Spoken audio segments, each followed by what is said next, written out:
গাইছ বস্তু এটা দুখন চাব দেই ইয়া মায়ে অসমৰ পৰা পঠিয়াই দিছে মাটিমাহ আচাৰ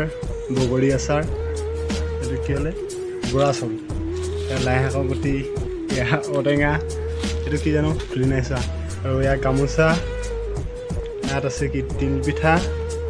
আৰু বিহু পিঠা অসমৰ পৰা দি পঠিয়াইছে মায়ে চব কথা বাদ দি চাওক ঘৰত গামোচা আছেনে নাই মই নাজানো কিন্তু মায়ে দি পঠিয়াইছে মোক গামোচা আজিলৈকে মায়ে গামোচা দিয়া মোক ঘৰৰ পৰা এখন এতিয়া দি পঠিয়াইছে বাৰু দেই আৰু মানে যোন আহিলেও গামোচা চামোচা দি পঠিয়াই দিয়ে মানে এখন দুখন তিনিখন চাৰিখন পাঁচখন ছখন আৰু ইউজ কৰা হ'ল কেইবা বহুত ইউজ কৰা হ'ল ঘৰত গামোচা আছেনে নাই নাজানো কিন্তু মোৰ লগত গামোচা আছে মায়ে মানে নেলাগে বুলি ক'লে দি পঠিয়াই মানে